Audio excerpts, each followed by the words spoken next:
അടുത്ത അധ്യയന വർഷം മുതൽ സംസ്ഥാനത്തെ ഫിഷറീസ് സ്കൂളുകളിൽ 50% ഡേ സ്കോളേഴ്സിന് കൂടി പ്രവേശനം നൽകുമെന്ന് ഫിഷറീസ് മന്ത്രി ജെ മേഴ്സിക്കുട്ടിയമ്മ. ഫിഷറീസ് സ്കൂളുകളിൽ വിദ്യാർത്ഥികളുടെ എണ്ണം കുറഞ്ഞ സാഹചര്യത്തിലാണ് പുതിയ തീരുമാനം. കോഴിക്കോട് ബേപ്പൂരിൽ അടുത്ത അധ്യയന വർഷം മുതൽ പ്രവർത്തനം ആരംഭിക്കാനിരിക്കുന്ന ഫിഷറീസ് സ്കൂളിൽ 50% ഡേ സ്കോളേഴ്സിന് കൂടി പ്രവേശനം നൽകും.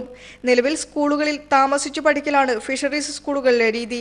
ഇതിന് അടുത്ത അധ്യയന വർഷം മുതൽ മാറ്റം വരുത്താനാണ് സർക്കാർ ആലോചിക്കുന്നത്. വീട്ടിൽ താമസിച്ച് സ്കൂളിൽ പോയി വരാൻ സാഹചര്യമുള്ള 50% വിദ്യാർത്ഥികൾക്ക് കൂടി ഫിഷറീസ് സ്കൂളുകളിൽ പ്രവേശനം നൽകുമെന്ന് മന്ത്രി മേഴ്സിക്കുട്ടിയമ്മ പറഞ്ഞു. ഫിഷറീസ് സ്കൂളിലെ കുട്ടികളുടെ എണ്ണത്തിൽ കുറവുണ്ട്. അപ്പോൾ ഞങ്ങൾ ഈ വർഷം തൊട്ട് 50% കുട്ടികൾ ഡേ സ്കോളേഴ്സ് ആയിട്ടുള്ള കുട്ടികൾക്ക് കൂടി അഡ്മിഷൻ കൊടുക്കാൻ നയപരമായൊരു തീരുമാനമെടുത്തു. അത് ഈ വർഷം തൊട്ട് നടപ്പിലാകും. അതിൻ്റെ ഭാഗമായി എല്ലാ സ്കൂളുകളിലും കുറെ കൂടെ മെച്ചപ്പെട്ട തരത്തിലേക്ക് കാര്യങ്ങളെ കൊണ്ടുപോകാൻ പറ്റും. കോഴിക്കോട് ജില്ലയിലെ വെള്ളയിൽ, പുതിയാപ്പ, ബേപ്പൂർ, കൊയിലാണ്ടി എന്നീ ഹാർബറുകൾ സന്ദർശിച്ച മന്ത്രി ഹാർബറുകളിൽ അടിയന്തരമായി പരിഹാരം കാണേണ്ട പ്രശ്നങ്ങളിൽ വേഗത്തിൽ നടപടികൾ കൈക്കൊള്ളുമെന്ന് അറിയിച്ചു. കൊയിലാണ്ടി ഹാർബർ ജൂൺ മാസത്തിൽ കമ്മീഷൻ ചെയ്യാനുള്ള അവസാനഘട്ട ഒരുക്കത്തിലാണെന്നും മന്ത്രി പറഞ്ഞു. News bureau, Kozhikode.